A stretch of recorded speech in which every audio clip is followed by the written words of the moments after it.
I think this is number 4. 1,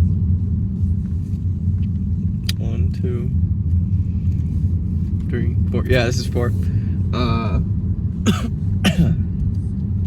It's not what you think. So I'm on my way to the hospital finally, like actually en route to the hospital.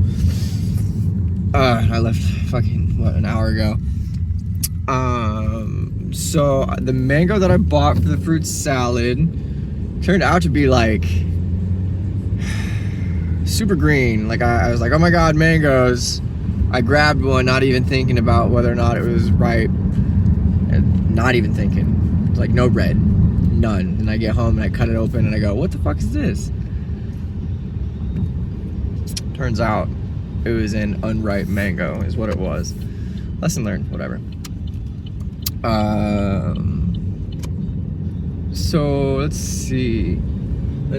Again, snackies. Where is my Red Bull? Is right there. Okay.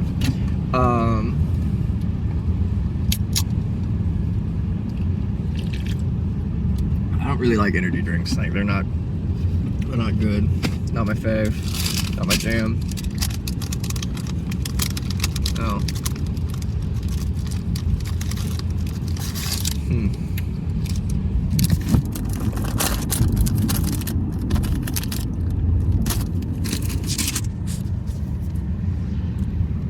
Okay. Let's see. Being a dad. That's like weird, right? It's like I have no basis of comparison for this kind of like endeavor.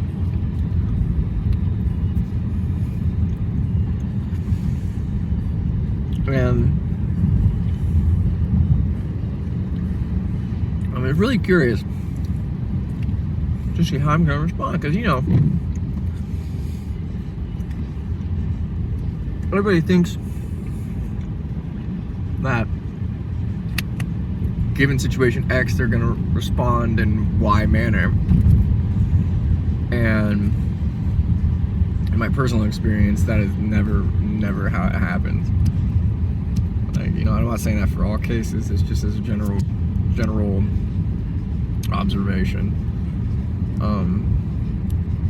Like, so being a dad, I got a couple guy friends who are dads and they fucking love it.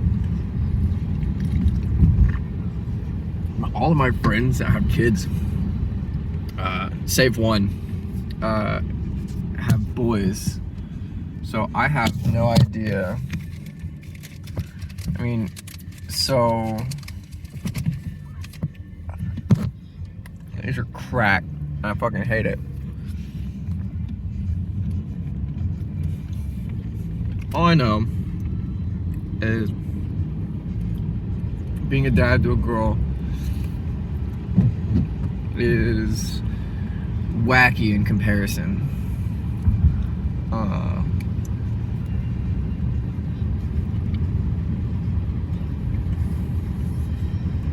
So, and then observationally, I'd be super interested to see how I would parent a boy different. But since Charlie is our first, it would be impossible to say that I could raise, a son in a similar manner anyways, regardless if he was a boy or a girl, simply because I've had the experience of having that first child. These are thoughts that I've never, considered previously, because I've had no reason to. So it's neat to watch my thoughts and my thinking processes evolve over the course of a lifetime of being conscious of your thoughts. I mean, metamorphosis will happen regardless if there's an observer.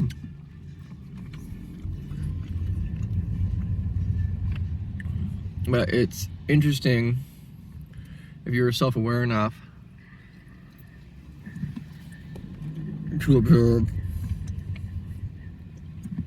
the evolution of your thought process. What about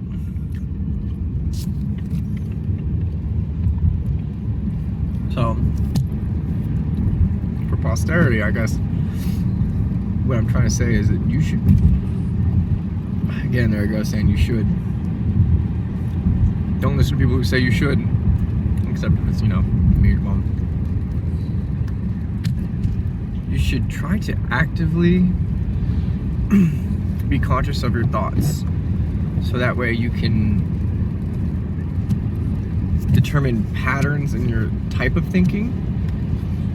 And if you are seeing results in the real world that you're unhappy with, you can go back to the way that you were thinking and see if there is a flaw in the way that you're thinking and analyzing the situations that you're finding yourself in, and fixing any type of problem in the way that you're attacking the problem. So be conscious and cognizant there it is, conscious and cognizant of your thoughts, so that way you can discern when there are patterns in your thoughts that lead to patterns in your behavior, which there will be. Another thing that I have learned in this whole ordeal of life is that life is all about habits. Whatever habits you allow yourself to get into will determine the life that you lead. The Buddhists had it right hundreds and thousands of years ago. Watch your thoughts, because your thoughts become words, your words become actions, your actions become habits, your habits become your person becomes your destiny. So be aware of when you're having negative thoughts, because those negative thoughts will be indicators of something wrong in the environment.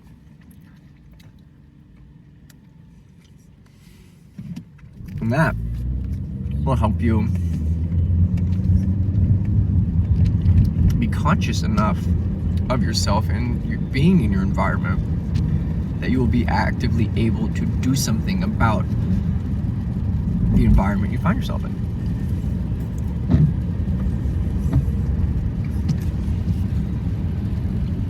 Thank you for putting up with me while I indulge in my vices prior to getting to the hospital.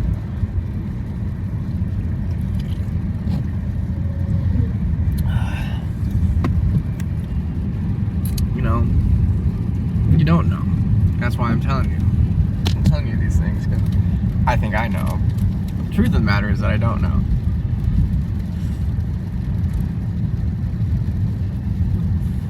I don't really know anything other than what I have gleaned from the experiences that have happened to me, or that I have been a part of, which definitively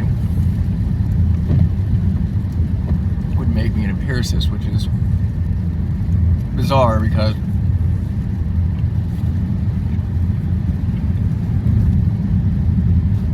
I've never really considered myself in that context until I was sitting here saying it out loud to my phone.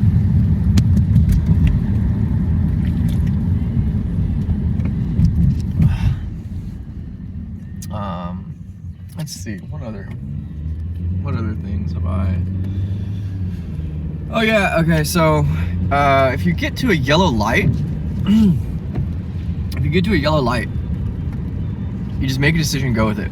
Whether to stop or stay, or, oh my god, whether to stop or go, it doesn't matter. If it's yellow, pick one and go with it. Otherwise, you could hurt. You're gonna hurt somebody. Hesitation is what gets people hurt.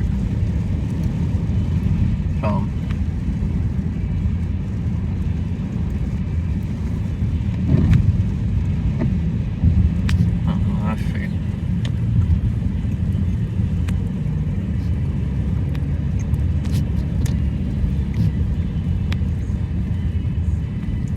When picking your friends,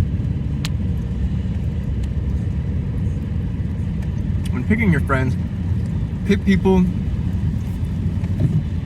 who are friendly to everybody, even the weird kids.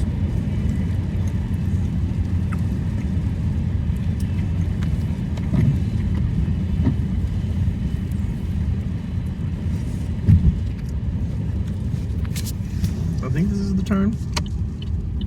It's definitely not. I turned way too early, but you know what? We're over on this side of town, so I guess it'll all end up working itself out.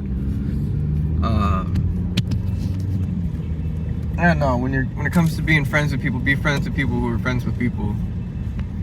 Don't be friends with people who are exclusive, because people who are exclusive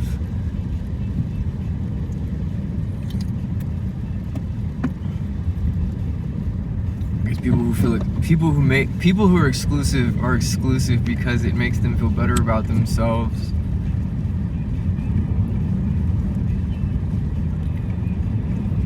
And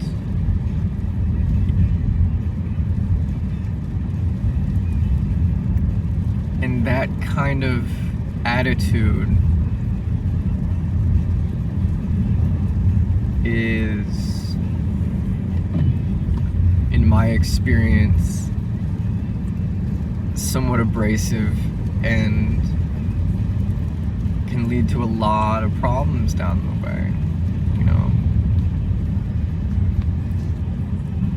Oh, excuse me. Oh my goodness.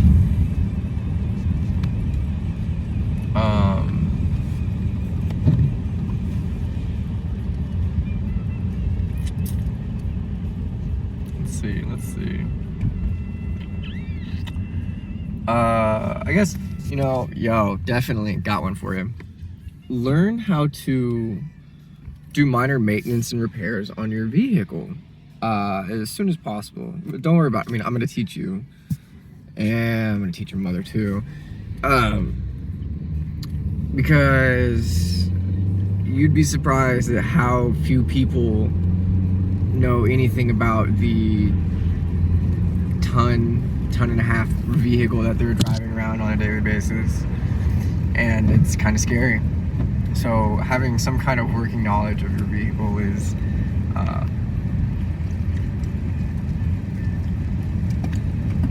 something I highly suggest picking up pretty quickly. Man, I can't believe I ate through all that candy so fast. I'm gonna get a stomachache. I know it's gonna happen.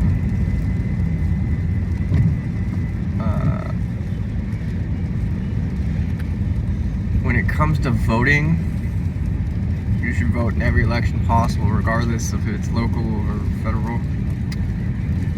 And don't listen to the people who say don't vote your conscience, because, well, unless your conscience is saying vote third party in a clearly two-party system where your vote would just be a waste, or if anything, like a vote for the incumbent, you know. So just, oh God, I got the hat hair going on. Let's see.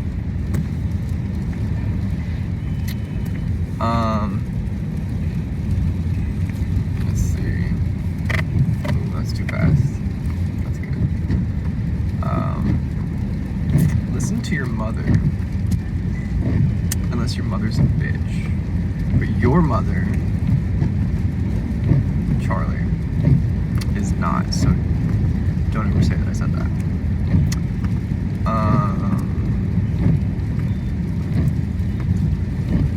You know, I'm trying to think of any kind of advice that I got from my multitude of father figures throughout my life. And you know, I'm coming up blank. comes to people that you think you hate,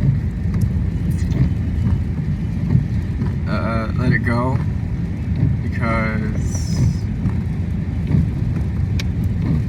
people like that are the reason they invented hell.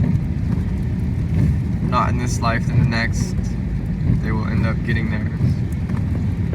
I mean, just justified, righteous disdain. I mean, if you hate somebody because they stepped on your shoes, when we get over it. And don't let ego get in the way of a truly wonderful possibility of a dope experience on this plane of existence. So I'm actually getting a phone call right now. I'll get back with you guys here in a little bit.